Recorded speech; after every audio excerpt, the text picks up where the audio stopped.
Bien, si ustedes pasan a la diapositiva número 28, van a tener que apretar todas las flechitas para que aparezcan todas los iconos, eh, los dibujitos, para que podamos entonces ir entendiendo de qué se trata esto. No se vayan tan lejos porque puede aparecer por ahí Moisés con la zarza ardiente.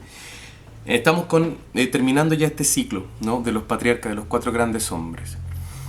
Acá hay algo bien interesante y que me gustaría, como les decía, ahondar con ustedes, ¿no? Es curioso que en Israel, en la historia de este pueblo, la elección que Dios va haciendo y los caminos por los cuales Dios se va conduciendo no son necesariamente lo que los hombres o lo que este pueblo en particular podría esperar. Y hay aquí una primera gran particularidad. Los elegidos o los depositarios de la promesa no son los primeros. Repito, los elegidos, salvo Abraham, o los elegidos y los depositarios de la promesa no son los primeros. No es el primer hijo. No es Ismael, que es el primer hijo de Abraham, que ahí yo pongo un desvío dentro de la promesa, ¿no? Abraham trata de dejar bien a Dios, se las arreglan, tuvo descendencia a través de Agar, la esclava de Sara. Isaac, por su parte, ¿a quién bendice? No al primero, no a Esaú, al segundo, a Jacob. Nuevamente el menor, nuevamente el que está más abajo. Tercero, Jacob. La elección recaía en Rubén, que era el mayor de la primera esposa, Lía, y una parte de la bendición, por decirlo así, en José, que era el mayor de Raquel. Sin embargo, en quien cae toda la bendición va a ser en Judá, el segundo hijo de Jacob. Y esto es muy interesante, porque y ahí hay una flechita que dice que Judá es escogido con reparo. Ya voy a explicar los reparos y ya los van a entender. Interesante es que Dios no elige a los primeros. Interesante es que desde siempre ha sido así. Caín el mayor, Abel el menor, ¡pum! La predilección de Dios hacia el más pequeño. Abraham, 2 hijos. ¿Hacia dónde va dirigido el corazón? Hacia el hijo que era prácticamente imposible de esperar. ¿A quién va la predilección de Dios en el caso de Isaac? Hacia el hijo menos fuerte, hacia el hijo pastoril, hacia el hijo que tenía otras condiciones. Y finalmente la promesa recae también, no en Rubén, porque Rubén cometió, lamentablemente, el hijo de Jacob. Rubén se acuesta con la concubina de su padre.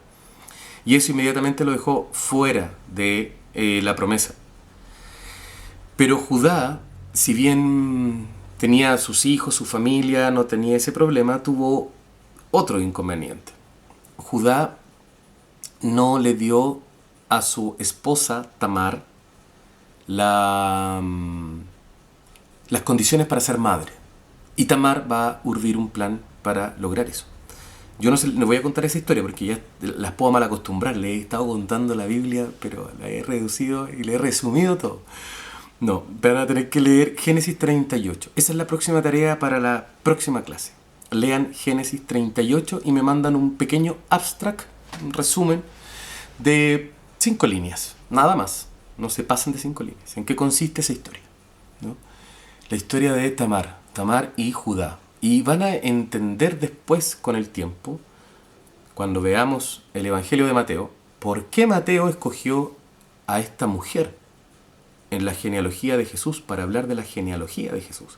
Es una de las abuelas de Jesús, destacada ahí, con neón, dentro del árbol genealógico de Jesús. Lo vamos a ver en el Nuevo Testamento cuando lo veamos, Dios mediante, en el segundo semestre. Bien, entonces, vayamos nuevamente retomando este hilo, porque es un hilo teológico. El Dios que se nos va revelando, el Dios que se le revela a Abraham, no es el Dios que elige al primero, no es el Dios que elige al que es justo elegir, no es el que elige al que según la ley debería ser.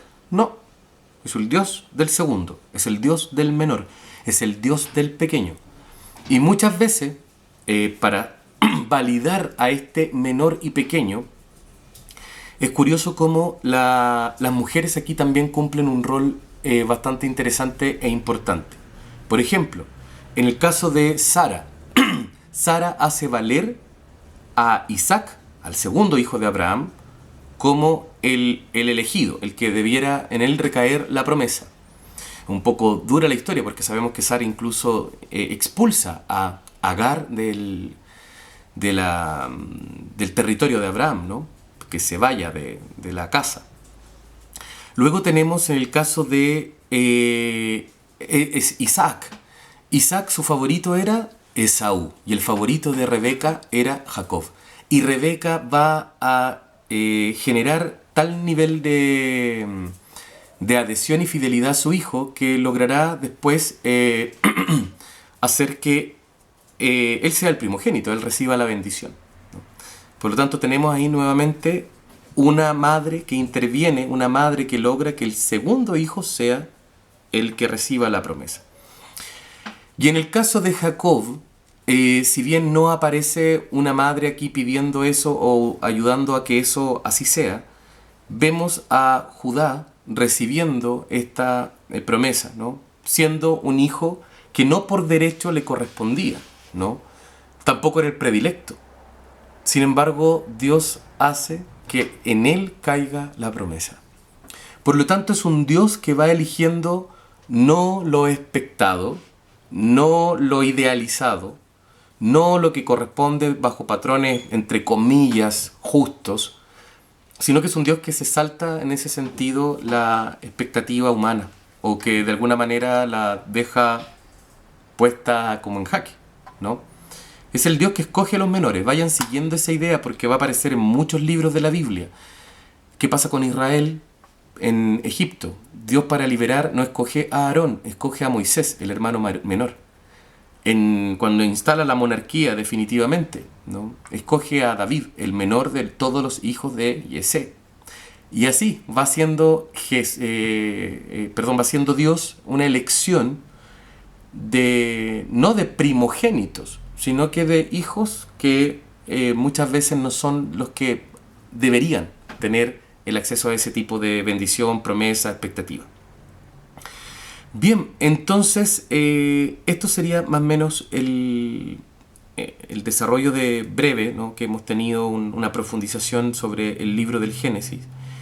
Es un libro entonces que si queremos llevarlo ya a una síntesis para cerrar y así empezar con el libro del Éxodo, si hacemos una síntesis podríamos decir que es un libro que nos cuenta la prehistoria de Israel, ¿no? Los comienzos, los inicios, que parte con este patriarca Abraham, patriarca que coloca su expectativa, su esperanza y su desarrollo en un Dios desconocido que lo va conociendo de a poco, ¿no? Incluso si ustedes han ido leyendo este ciclo, van a ir viendo cómo van apareciendo algunos nombres de Dios. El Shaddai, por ejemplo. El Omri, ¿no? El que me ve. El Olam. Son nombres que va colocando Abraham y los que están participando de esta experiencia, ¿no? El Shaddai, el Dios de la montaña, el Dios de las alturas. De ahí es que la Biblia lo traduce muchas veces como se me olvidó en este minuto el nombre. Bueno, el Dios de las alturas. Generalmente aparece como el Dios de las alturas, es una manera de traducir el Shaddai. Es un Dios entonces que se va revelando de a poco y que va indicándole a Abraham una experiencia novedosa, ¿no? No es un Dios que va a parecer hacer privilegiar las expectativas humanas, ¿no? Es un Dios que coloca pruebas, es un Dios que va de alguna manera haciendo un camino de amistad y de relación. Es un Dios que se relaciona con esta familia. Los elige, los confirma, va caminando con ellos. Es un Dios entonces que en una primera fase aparece como un Dios tribal, un Dios de una tribu, el Dios de las tribus de Israel, ¿no? El Dios de los 12 hijos de Israel. Al final pasará a ser el Dios de Abraham, de Isaac y de Jacob, el Dios de los patriarcas. Y es así como este Dios pareciera que cayó en una experiencia de olvido, ¿no? O en una situación un poco de aletargamiento, porque El libro que viene a continuación parte con una situación bien extraña y que al lector lo va de alguna manera como a inquietar. Porque parte señalando de alguna manera que no había conocimiento de José ni del rol de José en el tiempo en que le tocó al faraón de turno, el que estaba en ese minuto gobernando y que tenía a los egipcios, perdón, a los israelitas dominados como esclavos, ¿no? Es ahí donde aparece por primera vez el término israelitas y también el término hebreos. Los israelitas entonces se encontraban bajo la dominación egipcia, ¿no? Es extraño porque si hace 3 siglos atrás, un poco más, un poco menos, José había salvado al pueblo del hambre, curioso que haya llegado a ese nivel de olvido de la figura de José y a tal nivel de desgracia las tribus de Israel. Se nos cuenta que fundamentalmente la población había crecido bastante, ¿no? Y en ese crecimiento, si quieren pasen a la diapositiva número 29, donde aparece ahí el libro del Éxodo y la redención. Yo estoy entonces en este minuto hablando, la primera columna, esclavitud, Éxodo desde el 1 al 6, y estoy hablando sobre justamente la opresión de los israelitas. Eso nos cuenta este libro, la opresión del pueblo, ¿no? Cómo cayeron en esta situación. Vamos viendo un poquito para atrás solamente para darle un poco más de dramatismo al relato. Venimos de un Dios que ha creado todo, crea la primera pareja humana, los coloca en una situación idílica, se rompe esta relación, las consecuencias son tan nefastas que incluso ese acto va a perturbar la vida familiar al punto que los hermanos se matan. Y eso después se va a ir heredando en la humanidad al punto que Dios se va a arrepentir de habernos creado. Eso muy ya vista, ¿no? ¿Se acuerdan? En los sentimientos en Dios, antropomorfismo. Dios entonces se arrepiente, escoge a Noé, hace una nueva alianza. Esta es como la protoalianza, la primera para proyectar después futuro. Sin embargo, la humanidad sigue en su loca carrera de querer llegar a ser tan igual como Dios, ¿no? Romper los límites de sí mismo, que tiene que ver un poco con eso. Y aparece la Torre de Babel. Pero Dios no se cansa de escoger y vuelve a reafirmar su elección y alianza con Abraham. Y ya hemos visto toda esa historia. Y termina entonces confirmando esa elección con un pueblo que va a sobrevivir al hambre y va a asentarse en Egipto. Pero ese asentamiento entonces los vuelve de cara a una situación absolutamente distinta a todo lo que se venía o que se trataba de venir dando, ¿no? Una situación más bien amable, ¿no? Y nos encontramos que todo lo que ha prometido Dios en este minuto no está cumplido. No hay tierra, la descendencia está amenazada por la opresión y la esclavitud, y además tenemos a un Dios que en vez de hacer una nación grande, se ha transformado esta nación grande en un pueblo de esclavos. Por lo tanto, es una situación que sin duda lleva o puede llevar a la desesperanza total, ¿no? Llama la atención que Israel, porque en un momento dice el texto, si ustedes lo empiezan a leer, que les recomiendo, no es tarea, pero les recomiendo que vayan leyéndolo, soltando y entrando al libro, soltando los prejuicios para entrar al libro. Habla de que Dios se acuerda de Israel, dice en un momento el autor sagrado, el escritor. Dios se acordó de Israel, era como si Dios se hubiese olvidado. Más que el olvido, ¿no? Así como, insisto, en estas aplicaciones antropomórficas a Dios se olvidó, ¿no? Tiene que ver con que ya no se trae al recuerdo, no está en el corazón. ¿El olvido es de quién? ¿De Israel hacia Dios o de Dios a Israel? Claro, uno dice Dios se acordó de Israel, ¿no? Volvió a traer a Israel al corazón, ¿no? Pero Israel también se ha olvidado de Dios. Da la sensación porque es un pueblo que clama, pero no clama a nadie, no dirige su clamor a un Dios en específico. No vemos a un pueblo que esté diciendo Dios sálvanos, sino que simplemente están reclamando, clamando. Y Dios se vuelve a acordar de su alianza. Y Dios vuelve a elegir. Dios vuelve a sacar a este grupo de hombres y de mujeres de una situación adversa, donde la promesa no se está cumpliendo, para llevarlos al cumplimiento de la promesa.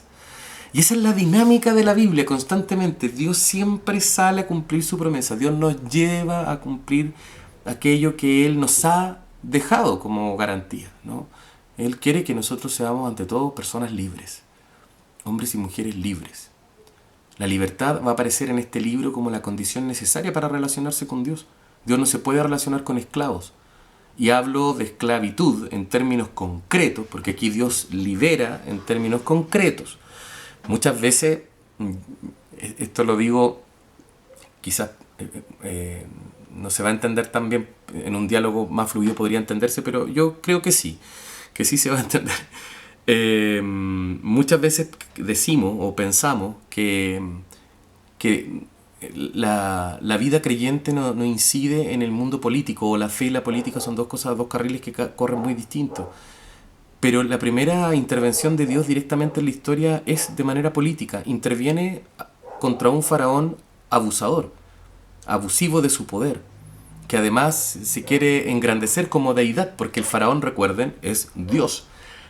Y este libro nos coloca al Dios de Israel de parte de los esclavos, y el Dios de Egipto de parte del poder y de los poderosos. Entonces sí es una intervención también política y teológica muy profunda, porque Dios está colocándose o manifestándose como el Dios verdadero, el Dios de los silenciados, de los segundos, ¿se acuerdan?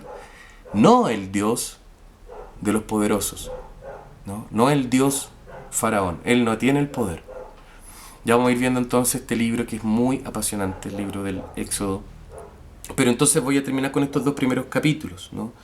La opresión de Israel, que ya creo que les queda claro, ¿no?